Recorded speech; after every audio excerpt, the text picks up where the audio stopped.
कधीतरी योगा येईल. आता इतका मोठा योग इतक्या 43 वर्षांनंतर आपण एकत्र आलो. खूप आनंद वाटला. आणि माझं जर कुटुंबिक तुम्हाला सांगायचं झालं तर मला 3 मुलं, पण योगा उलटा झाला. मुलं बी नोकरीला आणि सुनाई नोकरीला लागल्या. मुलं नोकरीला आणि सुनाई नोकरीला लागल्या. 2 नंबरचा मुलगा हायस्कूलवर शिक्षक, त्याची मिसेस ज्युनियर कॉलेजवर प्राध्यापिका. 3 नंबरचा मुलगा आणि 3 नंबरची सून पुण्याला पिंपरीला DY पाटील मध्ये तिथं सर्व्हिसला दोन्ही. आणि एक मुलगा माझ्याकडे आहे. आणि आणखी सांगायचं दुसरं माझं विषय म्हणजे इकॉनॉमिक्सच्या वृक्ष विषयाचा मी शिक्षक होतो, पण तो मी दरवर्षी माझ्या विषयाचा निकाल कमी होऊ देत नव्हतो. पण जास्त प्रेम मी सहकारावर केलं. माझा विषय इकॉनॉमिक्स सुद्धा मी इकॉनॉमिक्सवर फारसं प्रेम केलं नाही. मी सहकारावर प्रेम केलं. कारण सहकारावर प्रेम करत असताना ते एक आमचे एक आदरणीय आमचे नेते म्हणतो शिंदे साहेबांना माहिती नागणे साहेब म्हणून आम्ही या सहकाराकडे थोडंसं आकर्षित झालो. आकर्षित झाल्यानंतर मग माझं एक कुठंतरी मला वाटतं तुम्ही माझं व्याख्यान ऐकलंय पंढरपूरला रुक्मिणी विद्यापीठात ऐक. मग माझं एक कुठेतरी असं मला संधी मिळाली. मी थोडं सहकारावर बोललो. बोलल्यानंतर काय झालं, जिल्हा सहकार बोर्डाने मला वक्ता म्हणून माझी निवड केली. प्रत्येक तालुक्यातून 2 माणसं निवडा म्हणली. 2 माणसं निवडा म्हणल्यानंतर मग मंगळवेढा तालुक्यातून मला नेमणूक झाली. माझी नेमणूक झाल्यानंतर पंढरपूर, मंगळवेढा आणि सांगोला या 3 तालुक्यात सहकाराचा विकास आणि विस्तार करा. त्यावेळेला प्रत्येक गावात 1 डिग्री असायची. पतसंस्था काही नावाला नव्हते. तालुक्यात 1-2 पतसंस्था असायची. खेडेगावात पतसंस्था नव्हत्या, दूध संस्था नव्हत्या. मग जिल्हा सहकार बोर्डाने वक्ता म्हणून माझी निवड केल्यानंतर मी असा पूर्ण 3 तालुका पिंजून काढलं. आणि आज जी परिस्थिती प्रत्येक गावात 5-10 डेरे ऐकायला मिळत असेल तुम्हाला. 5-10 डेरे प्रत्येक गावात. 1-2 पतसंस्था आहेत. ते येस मी तिकडे जास्तीत जास्त लक्ष तिथे केंद्रित केलं. त्यानंतर पुन्हा मला सहकार बोर्डाने माझ्या दडपण होऊन मला मंगळवेढा तालुका सहकार भारतीय तालुका अध्यक्षपद दिलं. तालुका अध्यक्षपद दिल्यानंतर ते पद मी चांगलं सांभाळलं. त्यानंतर गेल्या वर्षी 2 जूनला सर तुम्ही येऊन गेला. मग 2 जूनला जिल्हा सहकार बोर्डाची निवडणूक लागली. जिल्हा सहकार बोर्ड त्यानंतर आणखी थोडं राहिलं. शिंदे साहेब आम्ही पतसंस्थे 10 वर्ष चेअरमन केलं. गावात मला 10 वर्ष चेअरमन केलं. त्यानंतर गेल्या वर्षी 2 जूनला सोलापूर जिल्हा सहकार संघाची निवडणूक लागली. सोलापूर जिल्हा सहकार बोर्डाची निवडणूक लागली. निवडणूक लागल्यानंतर 2 पॅनल असतात. एक सत्ताधारीचं पॅनल आपल्याला माहिती आहे. सत्ताधारी पॅनल निघताना 500 मतदान वाढवूनच जातो. मग त्या सत्ताधारी पॅनल मधून मला उमेदवारी मिळाली. 2 जूनला. आणि मला फोन आला म्हणले सर तुम्ही जिल्हा सहकार संघाच्या निवडणुकीला उभे राहा. मग माझी मिसेस थोडीशी आजारी होती आणि जास्त सिरियस होती. मग मी त्यांना बोललो धनाजी साठे माझे जे आमदार त्यांचा मुलगा आणि त्यांची सून मिनल साठे आणि दादासाहेब काय तर म्हणते दादा. मग त्यांनी काय केलं मला म्हणले सर तुम्ही उमेदवारी अर्ज भरा. सगळे भरा म्हणाले. मग मी म्हणलं आता कसं भरा. दिवस 2 जून शेवटचा राहिलेला होता. मी म्हणलं माझी मंडळी आधारे जिल्हाभर मतदान त्या सोलापूर जिल्ह्यात मी कसं मतदान प्रचार करणार. मी निवडून कसा येणार. मग आमचे नागणे साहेब म्हणले सर तुम्ही अर्ज भरा. जर तुम्हाला प्रचार करणार तर आम्ही सगळेजण मिळून तुमचा जिल्हाभर फिरून प्रचार करू आणि निवडून येऊ म्हणले. मला आणू म्हणले. आणि 2 तारखेला अर्ज भरला. योगायोग असा झाला की विरोधी पक्षाचं पॅनल टिकलं नाही. शेवटी 5 वाजता सगळ्यांनी अर्ज काढून घेतलं. आणि 2 तारखे 2 जूनला बिनविरोध मी सोलापूर जिल्हा सहकार बोर्डाचा संचालक म्हणून माझी निवड झाली. म्हणजे कुठल्याही गोष्टीवर प्रेम करत राहा. मला शिंदे मॅडमचं इतकं अस्त्रा चेहरा आवडणारी बाबा कुठल्या वेळाच्या होते. कॉमर्सला होता घालत होता. मी मग म्हणणार होतो मॅडम कुठल्या वर्गात सांगा तरी आमचे तरी क्लासमेट आहे का कॉमर्सचे. तरी इतका आनंद. आणि कसं प्रेम करत राहा, कष्ट करत राहा, कोणाची अपेक्षा करू नका. वटाणी मॅडमने सांगितलं कुटुंबात नाराज आहे म्हणले मित्र राहूया आपण तर राहूया. ते जगण्या म्हटलं मॅडम म्हणलं तिथं कुठे त्या महाकुंभमेळ्याला आले खोटं बोललं का मरतंय. झोपीत मरतंय तसं मरतंय. आपण आता इथून पुढे साठी ओलांडलेली आहे. आपण मिळवतोय भरपूर 40 मला तर आहे बाबा 46,000 पेन्शन. तुम्हाला करा कसं आहे कोणाला माझं वाटतं चांगलं आहे. सगळे आता काय खोटं बोलाय कोणाला नको. आणि असं आनंदी राहूया आणि एकत्र येऊया. खूप आनंद झाला. गेल्या वेळेस आलते रजपूतचं कुंभारे घालते वाटतं, जगताप आपला गजानन, सचिन भाई घालते, हा गजानन ते शेतात म्हणे घरी आले होते मला भेटायला. हा चौपान होतं. हा अरे बरं वाटलं, नुसतं येऊन भेटून घेतलं गेलं तरी मला खूप बरं वाटलं. हा रमेश कुंभार होता. तरी आज मला द्विगुणित आनंद झालेला आहे.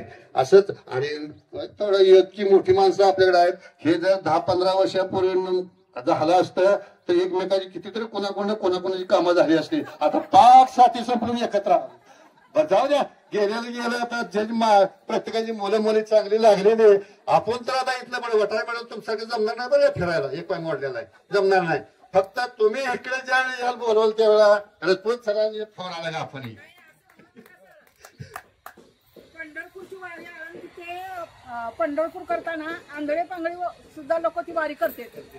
हा बरं असू द्या. आणि 1-2 मिनिटं घेतो मॅडम, 1-2 मिनिटं घेतो. नाही निवांत नव्हतं मस्त आहे ते.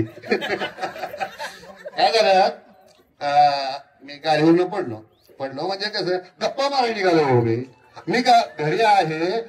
बेगमपूरला पाटलाला फोन केलाय, काय मग काय पाटील सर काय चाललंय, काय नाही सर निवांत आहे, मग येऊ गप्पा माराय.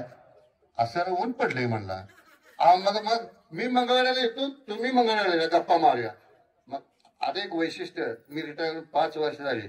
5 वर्षात ज्युनियर कॉलेज 11:15 सुटलं सर. आज ही आम्ही सगळेजण चहा प्यायला एकत्र येतो. मी 5 किलोमीटर असतो तर गावात येतो, चहा पितो, मग पुन्हा परत मी जातो ना आधी ज्युनियर कॉलेजची घरी जातात. आज हे आमचा नियम आहे.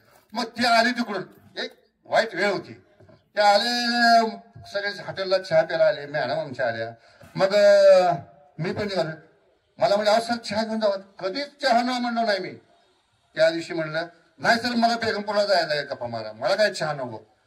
आमची मित्र कंपनी भाकरी कंपनी आम्ही बँकेतनं उठतो आणि सगळी म्हणते ते अहो सर कशाला चाललाय, ऊन पडलंय, जाऊन जेवण करून झोपा जावा. नाही ना मला गप्पा मारायचा आहे. ते पाटील म्हणतो मी मंगळवारला येतो, चहाचा की माझ्याकडे आहे, तुम्ही या मंगळवारला आहे, तिथं गप्पा मारू म्हणते. नाही मी येतो की तिकडे बेगमपूरला म्हणतोय मी. आणि बेगमपूरला गेलो आणि नेमकं माचूरच्या शाळेच्या समोर पुढून नाही मागून कोणी नाही, तिथं पडलो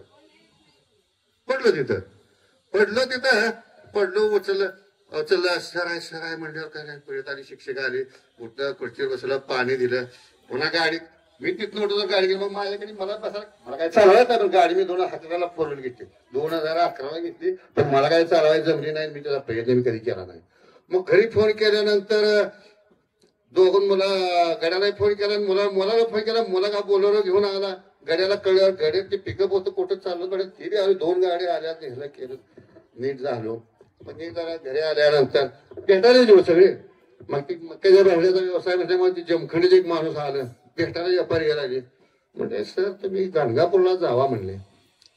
वठारे मॅडम तुम्ही ते सांगता त्याच्यात माझा अनुभव सांगतो ना, गाणगापूरला सर जावा तो म्हणले पौर्णिमेला. मी म्हणलं बरं जाऊ.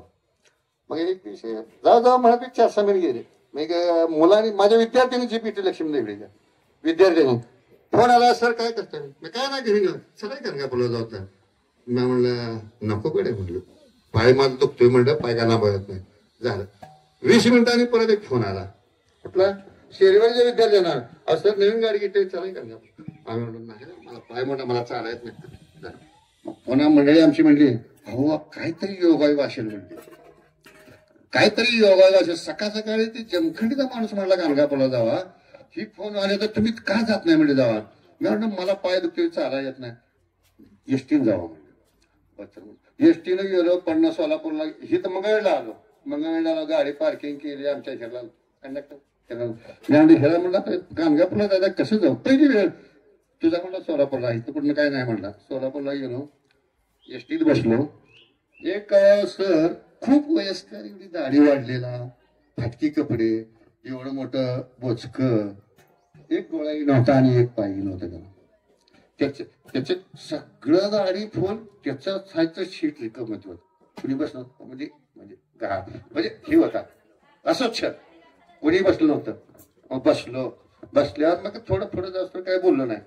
थोडं गेलं मग म्हणलं पाणी जरा पेता का तुझा म्हणलं, बाटली दिली, पाणी प्याला. पुन्हा दुधनीला गाडी थांबली. मग चला चहा घेऊ म्हणलं. गरीब होता नको म्हणला. नको म्हणल्यावर मी म्हटलं नाही म्हटलं मी पाचतो इच्छा म्हणतो ना. मग चहा पाजला पुन्हा गावावर गेलो राहिलो. पहाटे 4ला उठवलं तुला मला म्हणला उठा उठा उठा उठा का संगमावर चालत जायचं म्हणला. मी म्हणलं संगमावर चाल किती लांब आहे? 3.5 किलोमीटर.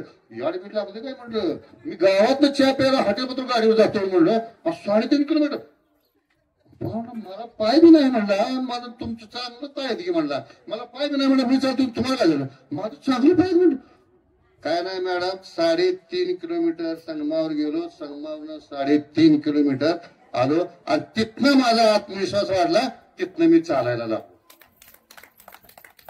कधीच चाललो नव्हतं मी, चालायला लागलो तरी म्हणजे आत्मविश्वास वाढला. बरोबर आहे तुमचं फिरणं. मला तेवढं काय फिरणं मला आवडतं सांगतो काय तुम्हाला. गावात एखाद्या कुठल्या तर मोकळ्या मोठ्या हॉटेलात बसणं आणि त्याला चहा पाजत बसणं ही माझी आवड आहे बघा. रोज 100 उडसतो मी त्या हॉटेलमध्ये उठत नाही. ज्याला कोण नाही कोण चहा पाजत नाही. आता शिंदे साहेब माहिती आहे. शिंदे तुम्ही गावात पहिल्यांदा चहा असतो का नाही? शिंदे साहेबाला माहिती आहे. कोणी माझं आला पहिल्यांदा त्याला चहा माझ्याकडून मिळणार. काय 4-5 आहे ते. आता एक 5-6 आहे ते पूर्ण हे हो म्हणजे 75 फुटले आहे ते. त्याला अजिबात खर्च करू वाटत नाही. अजिबात त्याला सगळंच फुकट असं वाटतंय. कारण हाय मंगळवाराला याला एसटी फुकट, दामाच्या देवळात जेवण फुकट आणि 4 पैसे सुद्धा घालू वाटत नाहीत. मग ते नेमकं बघा 4 वाजता अशोक सर केव्हा येतोय वाट बघत बसते ती. वाट बघत बसते ती. मग त्यांना मग सांगा हॉटेलला सांगा. हॉटेलला माहित आहे की 100 सर रोज असतात आपल्याला. ते येऊन बसते चहा देतो मग तसं. एवढं आपलं आकर्षण आहे मॅडम. बाहेर फिरायचं हे फारसं नाही. सहलीला जात होतो. सहलीला जायचो कसं ज्यावेळी एखादी बॅच टार्गेट बॅच असेल तर त्यावेळेस जात होतो. जर चांगली मुलं असतील तर मी कुणाला तरी पाठवतो. मग प्राचार्य काय नियम करायचे. जर जो कोणी येणार नसेल त्यांना एका माणसाचा खर्च द्यायचा. हे बाबा रोज घेतो तो पण जातो. पण असं म्हणजे एवढं आकर्षण मला माझ्या गावात विश्वासायचं. गावात त्या माणसात वावरणार. आता खरं म्हणजे काय प्राध्यापक लय वेळ पण मी मात्र सगळ्यात असा बसून असतो. काय ओळख नाही पळख नाही. अहमदाबाद म्हणजे वजा बायका कुठल्या समाजा काय माहित नाही. अमावस्या आली की इकडे होलजंतीला कुठे जाते ते मला माहित नाही. चालत अमावस्याला जातात. तिथं पण हॉटेलला सांगितलं या बायका दिवसभर जितक्या तरी तेवढ्याला चहात वाढेल. काय ओळख नाही पळख नाही पण ते म्हणते तिथे एक माणूस आहे मला चहा पाचतो. मग तिथे वाट बघत असते कधी गावात जायचं. एवढा मला छंद आहे. वा व्यसन नाही कुठलं काय नाही. तर सगळ्याच्या आशीर्वादानं माझं सगळं काही व्यवस्थित आहे. तर असंच आपण हसत येऊ. आणि रजपूत सर खरंच एवढाच आनंदी क्षण मला रिटायरमेंट झाल्यानंतर कधी आला नव्हता. आता रिटायरमेंट नंतर सुखी जीवन म्हणतात पण माझ्या नशिबीने कधी आलं होतं. तर हे पहिल्यांदा आलं. तर एवढं बोलून मी माझे 2 शब्द